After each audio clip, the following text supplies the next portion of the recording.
Picture this: a blacksmith's forge, metal glowing white hot. The hammer falls again and again, each strike seemingly brutal, seemingly destructive. But the thing is, without that heat, without that pressure, without that relentless pounding, there's no sword. There's just raw metal, shapeless and useless. Your life works the same way. Every struggle you faced, every moment that brought you to your knees, every time you thought you couldn't take another step, those weren't accidents.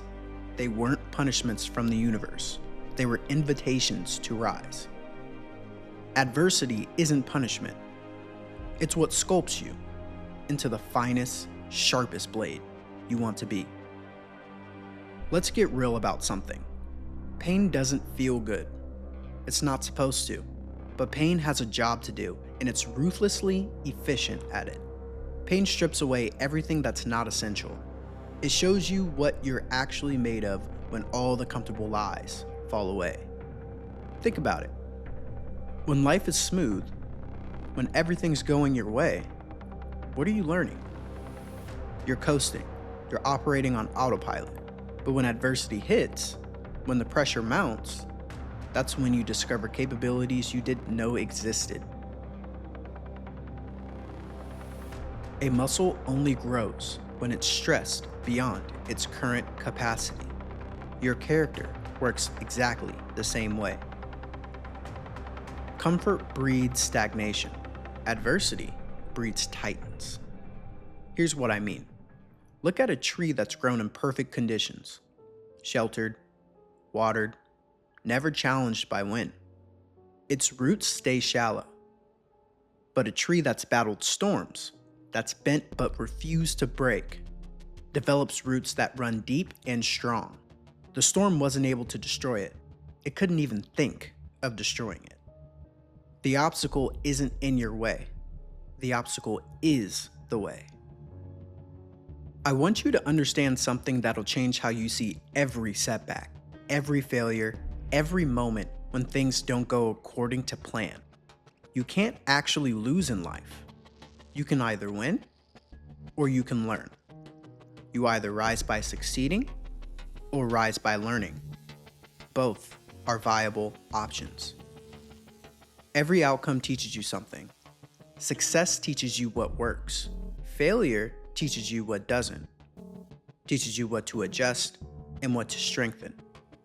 Both are data. Both are valuable, and both move you forward. There's no such thing as losing, only feedback. Think about this. Every entrepreneur who built something lasting failed multiple times first. Every athlete who reached the top lost matches that taught them what they needed to improve.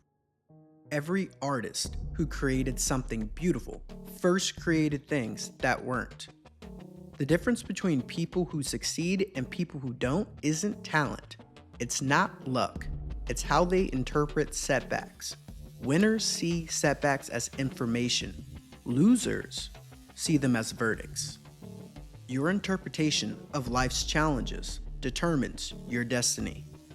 When you shift this perspective, something powerful happens. You stop being afraid of failure because failure becomes fuel. You start taking risks because you know the worst case scenario is that you'll get smart. So in life, the ultimate reframe to success is either I win or I get smarter. You can't lose. There's a word you need to know. It's called equanimity.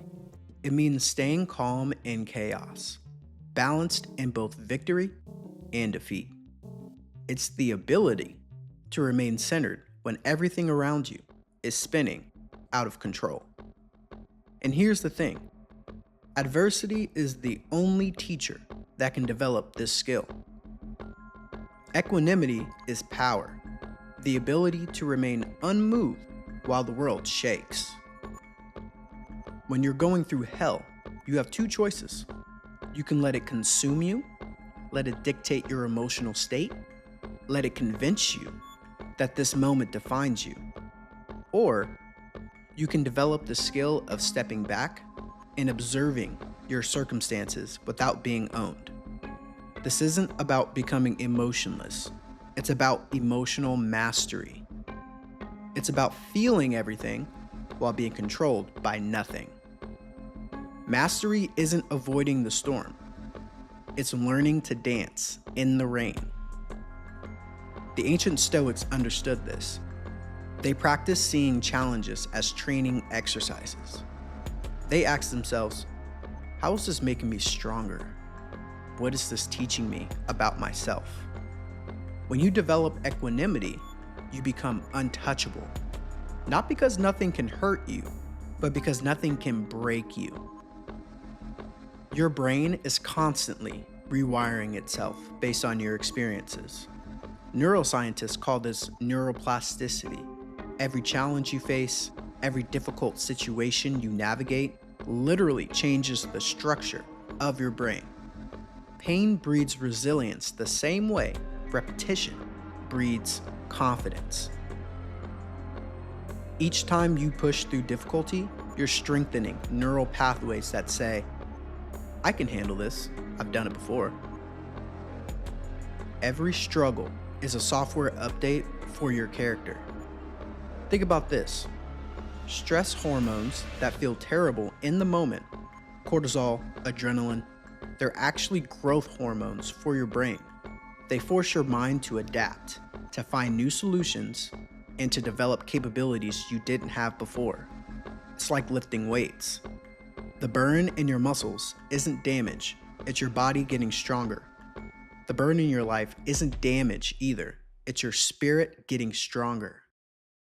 Every scar is proof that you've been reforged, not broken.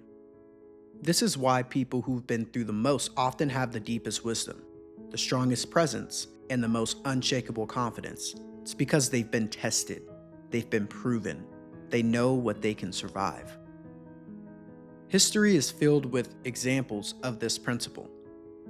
Nelson Mandela spent 27 years in prison, but those years didn't break him. They forged him into the leader who could unite a divided nation. The prison was his preparation, not his punishment. Or look at someone like Oprah Winfrey, who transformed a childhood of poverty and abuse into a platform that's touched millions of lives. The pain wasn't her curse, it became her gift to the world. The world crowns those who endured what others couldn't. But this isn't just about famous people, this is about you. This is about the single mother who works 3 jobs and discovers strength she never knew existed. This is about the entrepreneur who lost everything and rebuilt from nothing, smarter and stronger than ever before. This is about every person who looked adversity in the face and said, "You're here to teach me something. I'm listening." Your greatest wound becomes your greatest wisdom and your greatest weapon. The pattern is always the same. Pressure creates diamonds. Heat creates steel. And adversity creates character that can't be shaken. So how do you actually do this? How do you transform pain from an enemy into an ally? First, embrace discomfort daily. Take cold showers.